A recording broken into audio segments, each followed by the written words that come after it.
Muy bien, compartiendo nuestra fe, no pude estar ausente de este acontecimiento tan bueno que ha tenido la Arquidiócesis de Corrientes, porque nuestro pastor, el Monseñor Andrés, estuvo viajando no sé cuántas horas. ¿Cuántas horas, Monseñor? ¿Cómo le va? Muy buenos días.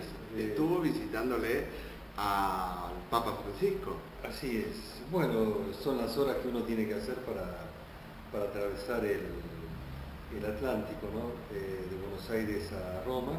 En un vuelo directo son 13 horas y media, de modo que es un tramo bastante prolongado, pero naturalmente que lo justifica la finalidad por la que uno realiza este viaje.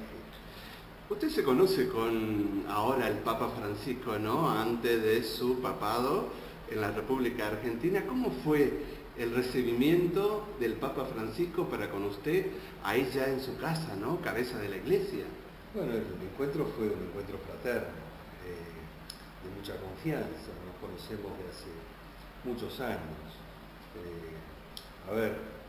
Prácticamente 45 años, Mucho. de cuando éramos estudiantes.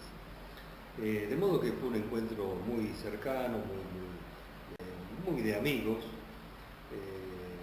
Fui con otro obispo compañero, tuvimos oportunidad de estar algunas horas en el departamento de él, de modo que fuera de las entrevistas oficiales, lo que nos ha dado lugar a conversar muchas cosas, de la vida de la Iglesia Universal, de esta carta importante, que es una carta programática, que él envió después del sínodo, por eso se llama la exhortación apostólica post-sinodal. Nos pidió mucho que la presentáramos al pueblo de Dios, a los agentes de pastoral, a los sacerdotes, que se utilizara como carta orientadora de la pastoral, es decir, del modo en el que vive la Iglesia hoy su compromiso con el Evangelio, los valores del Evangelio y su compromiso con el mundo.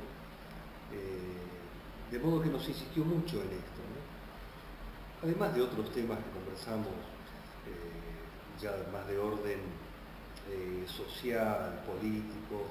¿Habló de la iglesia particular de Corrientes, Monseñor? También, ¿Le preguntó? por supuesto. Porque él visitó alguna vez.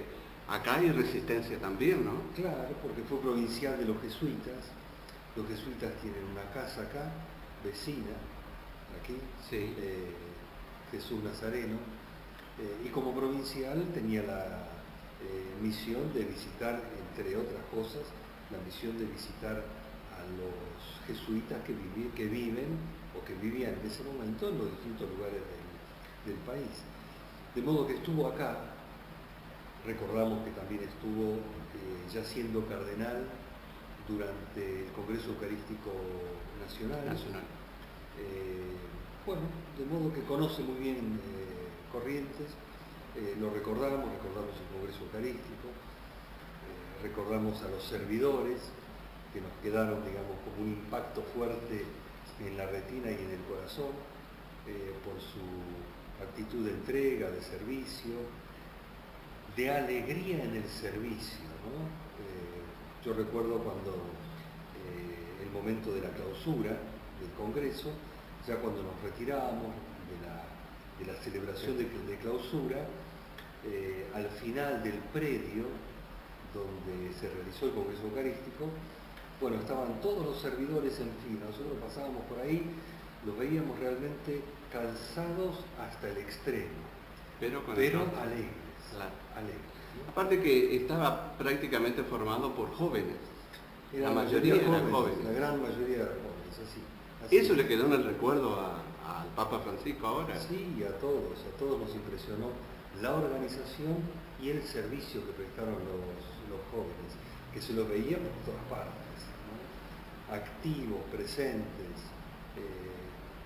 prontos a socorrer las necesidades de los peregrinos que veníamos y congresistas que veníamos de afuera. Monseñor, ¿cómo cayó sobre el Papa Francisco que le han elegido ser Papa de la Iglesia Católica Apostólica Romana? ¿Le contó? Sí, conversamos del momento que vivió. A ver, yo creo que lo podemos entender de sus gestos, sus primeros gestos en el balcón, allí en la Basílica de San Pedro, cuando estableció el primer contacto con el pueblo de Dios reunido en la plaza de San Pedro, ¿no? La actitud era serena, muy cercana porque saludó con buena cera. Los italianos lo recuerdan como el Papa de la buonasera, de las buenas tardes. ¿Por qué? Porque saludar de esa manera es ya presentarse muy cercano, muy cercano. Eso es lo que vive hoy tanto el pueblo italiano como todo el mundo. De modo que inmediatamente se sintió, digamos, dentro de la misión. No le costó, y lo vimos durante sus primeras actuaciones, se familiarizó inmediatamente con su misión. Eso indica una persona que ha vivido toda su vida en la obediencia de la voluntad de Dios. Cuando uno se acostumbra a hacer la voluntad de Dios y no la propia, cuando le tocan asumir cosas nuevas, las asume serenamente. Es decir, se halla enseguida porque sabe que eso es lo que Dios quiere. Claro. Cuando uno piensa demasiado en uno mismo y calcula y especula, ¿no? Le cuesta mucho aliarse en las propuestas que la comunidad cristiana le ofrece o le brinda. Me refiero desde cuando uno lo llaman a ser obispo, o le invitan a asumir otra diócesis, o al sacerdote que se le pide dejar una parroquia y pasar a otra, o al laico catequista que de pronto se le dice, mira, vamos a poner en ese lugar a otra persona, o al ministro extraordinario de la comunidad. Hay personas que se enojan, hay personas que dicen, ¿qué hice mal? Sí. La primera pregunta. Evidentemente que eso significa que esa persona está pensando solo en sí misma, solo en sí misma, y no en el servicio. Entonces, el hecho de que el Papa se haya aliado enseguida en la misión significa un hombre habituado a hacer la voluntad de Dios y no la propia. Monseñor, y la otra palabra que quedó grabado en la humanidad es recen por mí, también cuando estuvo en el balcón, Claro. ¿no? Es una palabra que quedó sellada en el corazón prácticamente de todo el mundo. Sí, es algo que él tiene de hace muchos años, de la época de joven. Ajá. Siempre cuando se despedía, decía, che, recen por mí, ¿no? Eso significa también conciencia de que no es mi voluntad la que quiero hacer, sino la voluntad de Dios. Por eso ayúdenme, porque solo no puedo.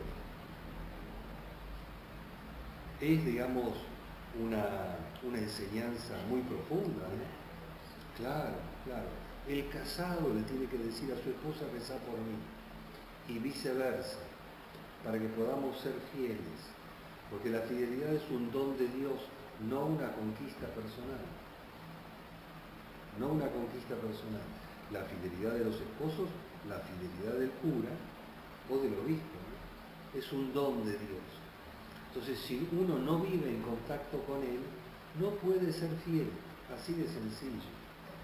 Así de sencillo, ¿no? Monseñor, le comentó por ahí, hablando con él, extraña la misa de las villas, de los asentamientos, como él estaba acostumbrado a celebrar la Eucaristía en Buenos Aires. Bueno, no hablamos de eso, ¿no? Por lo menos no nos referimos a los sentimientos de nostalgia que puede tener de algunos momentos muy especiales que él vivió como arzobispo de Buenos Aires. Porque de hecho el contacto, porque así él lo quiso, el contacto con la gente no lo perdió. Por eso se quedó viviendo en Santa Marta, para poder tener un contacto inmediato con la gente. Y de hecho en las audiencias, ustedes mismos lo vieron, lo vemos por los medios, tiene una especial atención a las personas vulnerables. Ajá. Se detiene, niños, ancianos, enfermos, le dedica una atención privilegiada y muy especial. Monseñor, también el otro que quedó grabado en el corazón de los hombres es el día de su cumpleaños, que le gustó celebrar con las personas indigentes que recibió en la casa de Santa Ahí Marta. está, así es, así es. Ese es el estilo. Es decir, cuando él propone con mucha insistencia que es necesario trabajar por una cultura del encuentro, ¿no? No la propone solo para los que estamos cerca, sino que dice, cuiden especialmente a los que están más alejados y se encuentran en situaciones vulnerables. Por consiguiente, la cultura del encuentro es una cultura inclusiva, realmente inclusiva, inclusiva aún el que no piensa como uno, inclusiva en los términos del Papa, que son los términos del Evangelio, es aún al enemigo. Al enemigo es necesario incluirlo, respetarlo,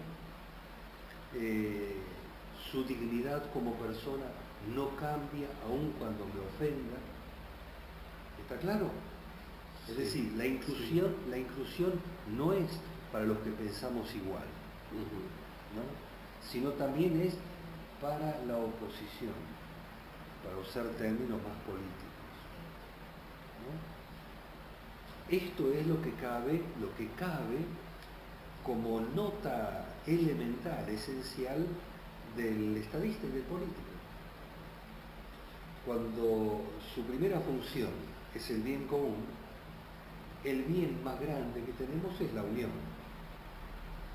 La unión significa incluirlos a todos, no es la unión de los que los queremos y los que pensamos lo mismo. Pero eso lo puede hacer y lo debe hacer el que está al frente. Si lo hace solo con unos amigos, lo que cultiva es el enfrentamiento, la guerra, la violencia y la angustia en la población. ¿Está? De esto tenemos que aprender mucho los argentinos, mucho, a todos los niveles, en la iglesia, para ponernos en primer lugar nosotros, en la iglesia, en la familia, ¿no? Y en el ámbito político-social. Una sola pregunta me queda, Monseñor. Ajá. ¿Qué se trajo Monseñor Andrés de la casa del Papa Francisco? ¿Con qué se vino? Sí, me vine con un mandato muy claro, muy claro. Porque dijo varias veces, bajen, porque éramos dos los que conversábamos ahí, la exhortación apostólica Evangelii Gaudium, bajen al pueblo de Dios, para que se conozca. ¿Por qué? Porque es la carta, por así decir, programática del papado, del pontificado del Papa Francisco. Monseñor, ¿qué quiere decir baja? Baja quiere decir al nivel... Para que se conozca, que se conozca. Darla a conocer.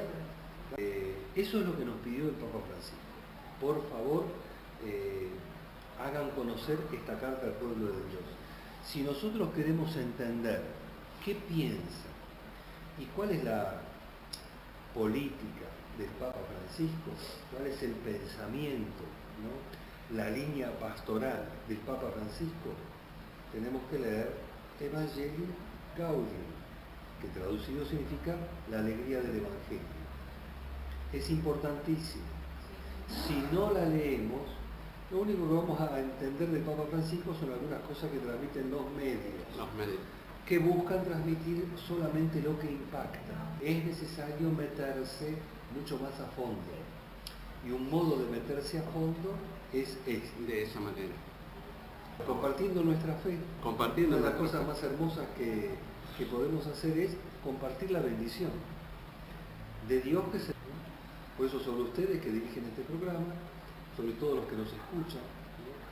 De un modo especial estamos llamados, lo exhorta San Pablo, por los que nos gobiernan, ¿no? Sobre todo en estos momentos un poco delicados que estamos viviendo, para que sepan hacerlo con prudencia, con sabiduría, con firmeza, con decisión, siempre buscando el encuentro, nunca el enfrentamiento. El Señor esté con ustedes. Y con su Espíritu. Descienda sobre ustedes la bendición de Dios Todopoderoso, del Padre, del Hijo y del Espíritu Santo. Amén.